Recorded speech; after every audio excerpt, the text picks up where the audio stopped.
Hi, my name is Sarah Montgomery, and this is my cultural autobiography.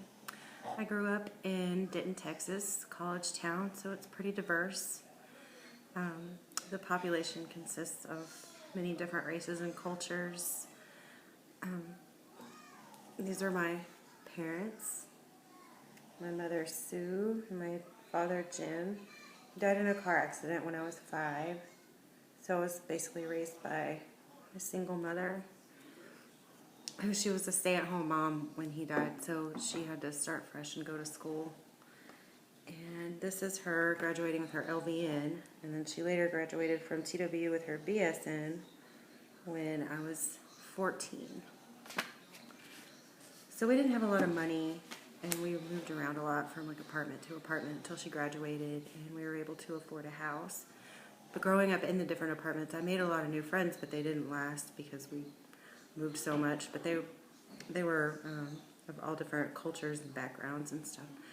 And when we did buy a house, it was in like a mostly white, like middle class neighborhood. But since we did stay there, I made some lifelong friends that were really important to me. It's my friend Adria, we're still friends. My choir.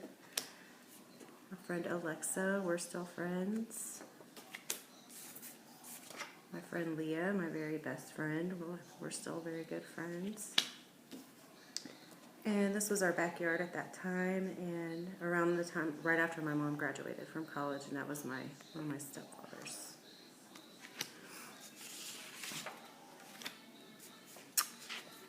And let's see, some events in my childhood that shaped me were obviously the death of my father. That was really difficult, and not having a lot of money, and my mom having to go to school, and we started having to take care of ourselves at a pretty early age. And we did have a couple of stepfathers, but it would have been better if they hadn't been there.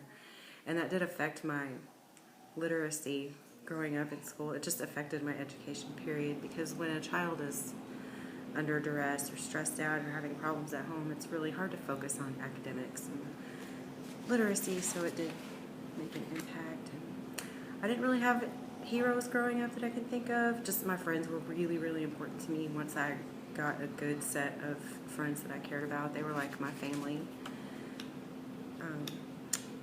Children in my elementary, junior high, and high school, I mean, to me, we all were treated well, but I feel like I can't really make an informed decision on that, since I am like a white American female with friends that are a lot like me. I did have some Hispanic friends growing up and stuff, but their first language was English, so I don't know if it was different for some Hispanic people that I went to school with, that English was their second language, or any other races, or for that matter. And our teachers, I don't remember them really ever being disrespectful. I had a pretty good, besides my own issues and like skipping school and stuff sometimes, I had a pretty good experience with my teachers. And my friends were amazing people that I met in art classes or choir, just through school, and they're like family still.